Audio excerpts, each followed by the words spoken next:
Hello 11th class students, welcome to our mathematics class students. Today we are going to start our new chapter 7 permutations and combinations. Students, हमारे daily life में बहुत सारी ऐसी situations आती हैं जब हमें दी गए बहुत सारे ऑब्जेक्ट्स में से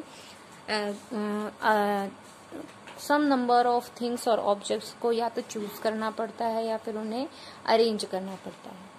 तो इसे और सिंपल बनाने के लिए जब हमारे पास ऐसी बहुत सारी लॉट्स ऑफ नंबर ऑफ ऐसे थिंग्स होती हैं तो हम उसे सिंपल बेसिक कंसेप्ट्स का यूज करके सिंपल जनरल मेथड का यूज करके सॉल्व नहीं कर सकते। उसके लिए हमारा कौन सा कंसेप्ट यूज होता है? परम्यूटेशंस एंड कॉम्बिनेशंस का।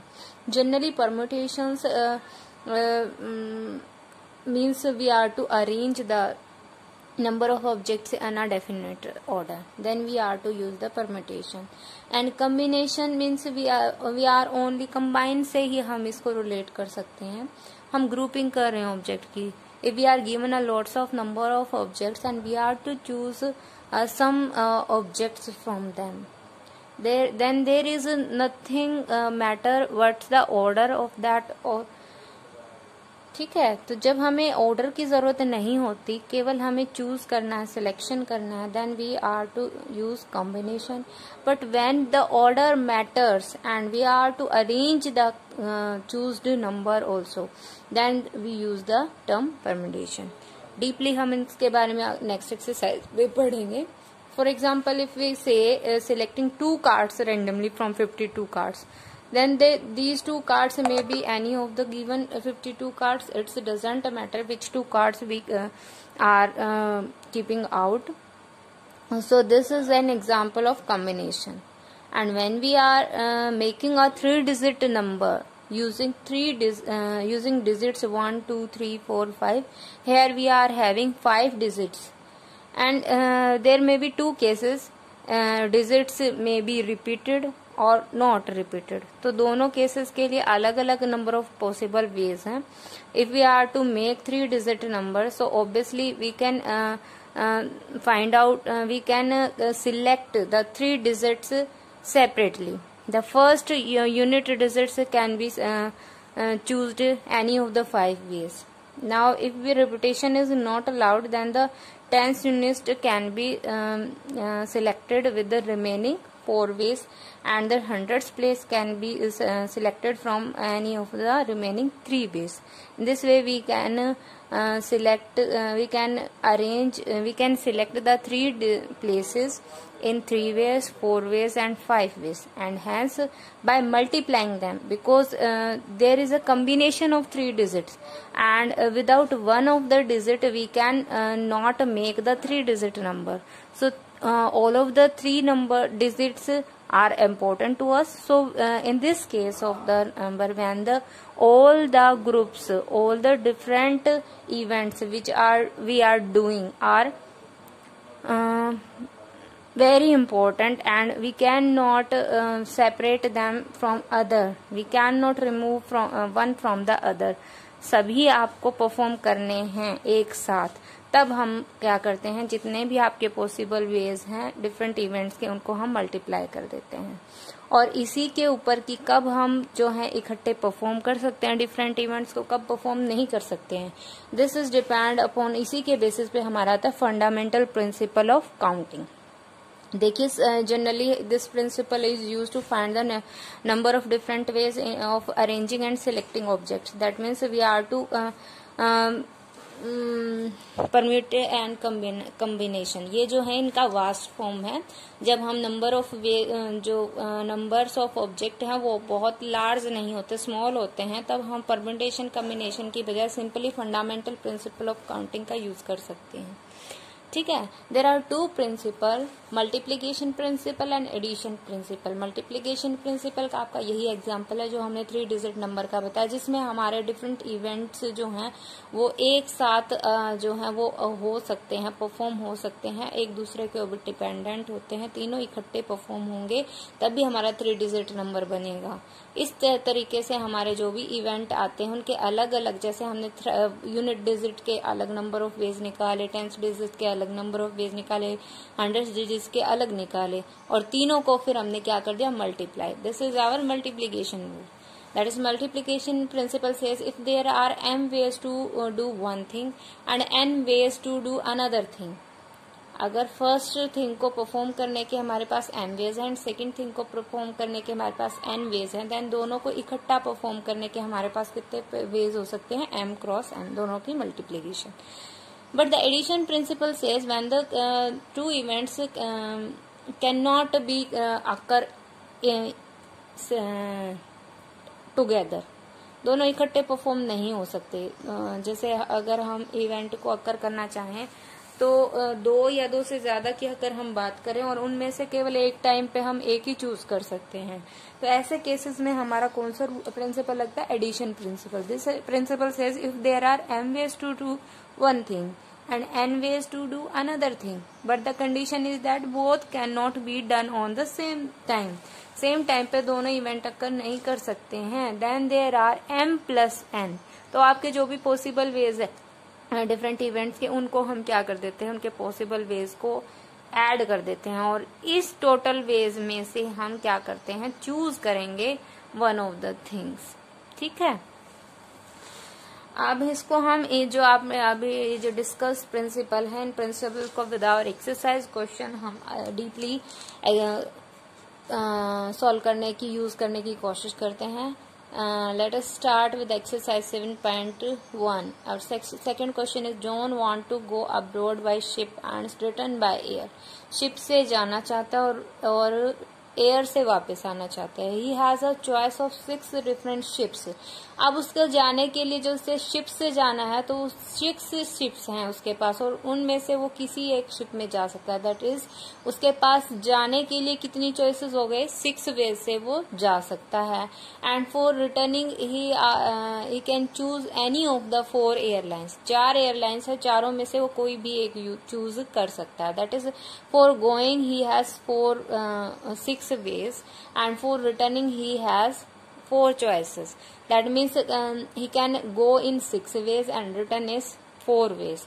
So हमें पूरी जर्नी के लिए वेज पूछे गए हैं. दैट मीन्स हम दोनों में से किसी भी इवेंट को सेपरेट नहीं कर सकते, दोनों डिपेंडेंट है, तभी अपनी जर्नी जो है कंप्लीट होगी. दैट मीन्स हमें क्या लगाना है यहाँ, मल्टीप्लीकेशन रूल, क्योंकि दोनों इकट्ठा हमें अक्कर कराना है, तभी कंप्लीट जर्नी के नंबर ऑफ वेज आएंगे. So here total ways of going 6 and total ways of returning are 4. By principle multiplication principle हम यहाँ यूज करेंगे. टोटल नंबर ऑफ वेज आपके क्या आ जाएंगे, 6 into 4 24. Is it clear? Now come to our fifth question. From a committee of 8 persons, in how many ways can we choose a chairman and vice chairman, assuming one person cannot hold more than one position? अब देखिए यहाँ 8 persons की एक committee है. इन्हीं 8 person में से हमें 2 पोजिशन के लिए पर्सन चूज करने हैं, 1 for chairman and 1 for vice chairman. The condition is that 1 person can hold only 1 position. That is repetition is not allowed here. ठीक है. अगर हमने चेयरमैन के लिए एक पर्सन जो है सिलेक्ट कर लिया तो वो पर्सन हमारा रिमूव हो जाएगा for the choice of wise person. Okay. तो इस तरीके से अगर हम इसको कोशिश करें 2 वेकेंट प्लेसेस को फिल करने की, 1 for chairman and another for vice chairman. तो चेयरमैन की पोजीशन को फिल करने के लिए, वेकेंट पोजीशन को फिल करने के लिए हमारे पास कितनी चॉइसेस हैं, 8. Because any one of the 8 person of the committee can be selected for the chairman seat. ठीक है. सभी के लिए इक्वली चांसेस हैं to be selected for the chairman seat. तो यहाँ पे हमारे चॉइसेस फॉर द चेयरमैन हमारे कितने नंबर ऑफ वेज से हो गया सिलेक्शन, 8 वेज से. Now when we are choosing for the vice chairman, तो जो हमारा चेयरमैन बन चुका है वो जो है वो वाइस चेयरमैन नहीं बन सकता, because 1 person can hold only 1 position, can not hold more than 1 position. It is given.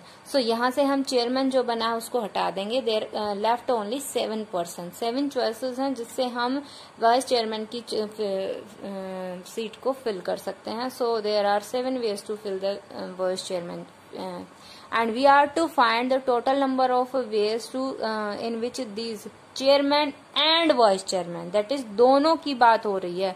दोनों हम कितने वे से हम सिलेक्ट कर रहे हैं। यहाँ पे अगर और होता तो हम एडिशन प्रिंसिपल लगाते, दोनों में से एक के बारे में बात होने, लेकिन यहाँ पे क्या है एंड, दैट मीन्स हमें दोनों का इकट्ठे कितने टोटल वेज पॉसिबल है ये बात हो रही है। तो यहाँ पे हमारा कौन सा रूल लगेगा, मल्टीप्लीकेशन प्रिंसिपल अगेन। तो यहाँ से हमारा bye fundamental principle total ways of choosing chairman and vice chairman will be 8 into 7, that is 56 ways.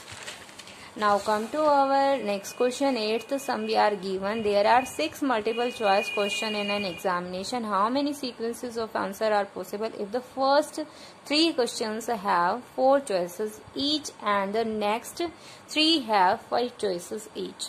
That means हमें 6 questions दिए गए हैं, ठीक है, और इनमें से जो फर्स्ट 3 क्वेश्चंस हैं उनके लिए हमारे चॉइसेस आंसर्स की कितने हैं, 4, ठीक है, 4 आंसर है, उनमें से कोई भी आंसर आ सकता है। दैट मीन्स जो फर्स्ट 3 हैं, फर्स्ट 3 अगर हम उठाएं तो 1 by 1, फर्स्ट क्वेश्चन के लिए अभी हमारे पास कितने आंसर हो गए, 4, सेकंड के लिए भी 4, थर्ड के लिए भी 4, तो पॉसिबल वेज हमारे क्या हो गए इनके 4 into 4 into 4, क्योंकि 6 के लिए जो हमारे 6 के 6 क्वेश्चंस हैं उनके सभी की सीक्वेंस बतानी है, तो किसी भी एक को हम यहाँ से बाहर नहीं निकाल सकते, सभी की इकट्ठा बात करनी है।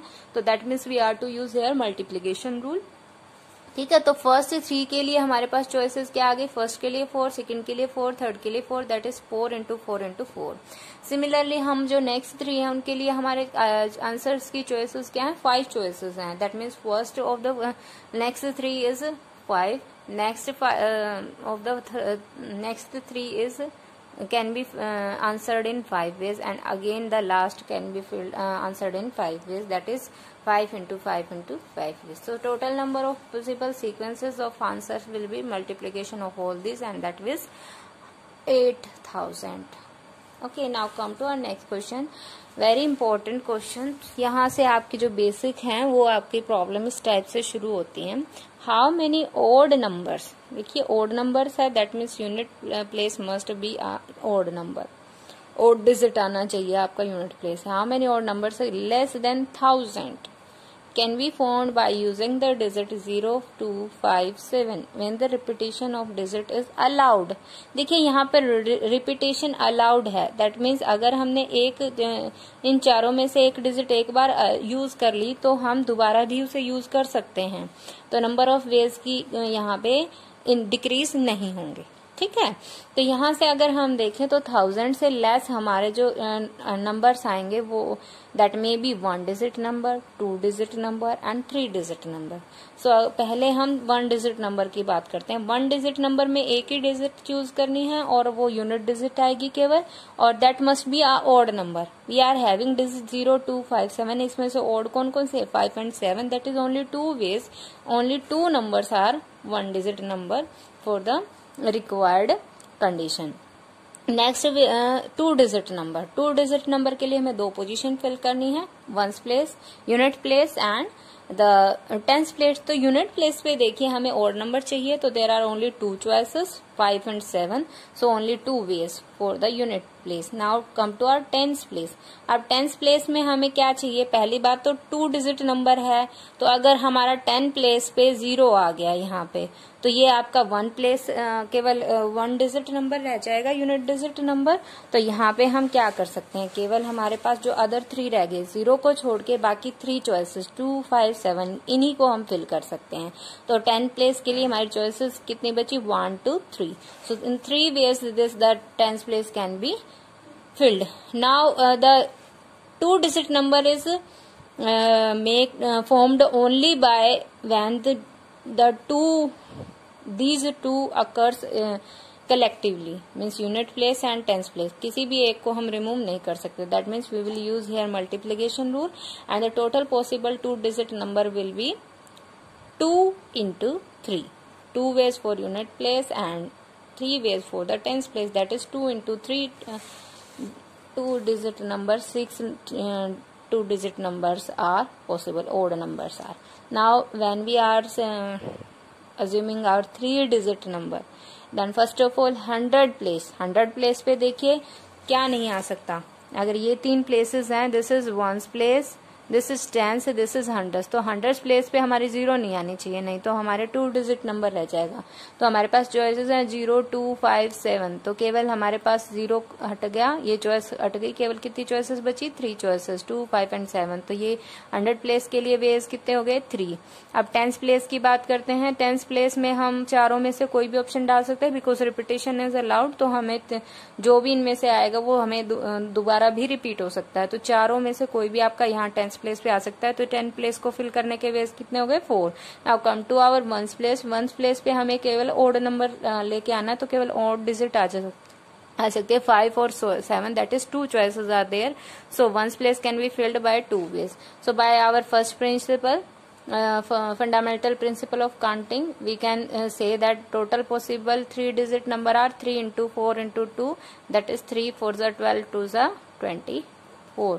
सो यहाँ से देखिए हमने possible 1 digit number, possible 2 digit number, possible 3 digit number तीनों निकाले। अब एक ध्यान देने की बात है, अगर हम 2 डिजिट बना रहे हैं तो उसमें 1 डिजिट 10 के वेज जो हैं वो हमारे एक दूसरे के ऊपर डिपेंडेंट है, इन्हें हम हटा नहीं सकते, ये दोनों इकट्ठे ही अक्कर करेंगे। तो ये दोनों हमें मल्टीप्लाई किए। लेकिन हमारा 1 डिजिट नंबर की चॉइस अलग बात है, नंबर कंप्लीट बन चुका। ऐसे 2 डिजिट नंबर भी हमारा कंप्लीट बन चुका, not dependent on the 1 digit number. Similarly 3 digit number is also independently can be formed, not dependent on the 2 digit number. तो ये तीनों ही हमारे सेपरेट केसेस हैं। तो अगर हम इनको टोटल वेजेस के निकालें, तीनों में से कोई भी हमारा सेपरेटली अकर कर सकता है। We are to choose any one of these 3 cases, that is here we will use our addition principle. So our total number of possible odd numbers will be 2 the 1 digit and 6 the 2 digit number and the 24 the 3 digit number, that is total 2 plus 6 plus 24, that is 32 numbers. Now come to our next question. Find the number of 4 letter words with or without meaning which can be formed out of the letters of the word ROSC. ठीक है, ROSC का letter alphabets का use करके हमें 4 letter word बनाना है। when the repetition of the letters is not allowed, repetition allowed नहीं है, that means अगर हमने हमें 4 लेटर वर्ड बनाना है, 4 लेटर्स के लिए हमने 4 वेकेंट पोजीशन हमने ले ली हैं। इन पोजीशंस को हम जितना फिल करेंगे, जितने वेज से हम फिल कर सकते हैं उतने ही हमारे वर्ड पॉसिबल होंगे। ठीक है, अब कहा गया है repetition not allowed, that means अगर हम 1 प्लेस को फिल कर रहे हैं तो यहाँ पे हमारा जो अल्फाबेट यूज हो चुका वो नेक्स्ट पोजीशन के लिए यूज नहीं हो सकता। ओके, तो हमने 4 वेकेंट पोजीशन ले लिया। फर्स्ट पोजीशन को जब हमने फिल किया, there are 4 choices of 4 alphabet, 1 ROSC, चारों में से कोई भी यहाँ पे आ सकता है आपका। तो there are 4 choices. So first vacant position can be filled in 4 ways. Now come to our next position. यहाँ पे देखिए एक अल्फाबेट यहाँ पे यूज हो चुका फर्स्ट में, तो वो हमें रिपीट नहीं करना है। देयर आर रिमेनिंग 3 अल्फाबेट्स, उन 3 में से हम कोई भी यहाँ यूज कर सकते हैं। So the second vacant position can be filled in 3 ways. Now come to next. अब हमारे देखिए फर्स्ट एंड सेकेंड में 2 अल्फाबेट्स यूज हो चुके, वो हम यहाँ पे यूज नहीं कर सकते। तो 4 में से हमारे पास कितने बच गए? 2 बच गए। उन 2 में से हम यहाँ कोई भी यूज कर सकते हैं। So this can be filled in our 2 ways. Now the last choice is only 1। 3 alphabets आपके यूज हो चुके हैं, केवल 1 बचता है और वो हम हमारी 4th वैकेंट पोजीशन में डाल सकते हैं। So in this way you have filled all the vacant position, और चारों मिलके आपका एक वर्ड बनाएंगे, दैट मीन्स डिपेंडेंट है, and we are to use here multiplication rule. So our total possible words will be 1 into 2 into 3 into 4, 4 into 3 into 2 into 1, that is 24 words are possible. So I hope students you understood all the sums.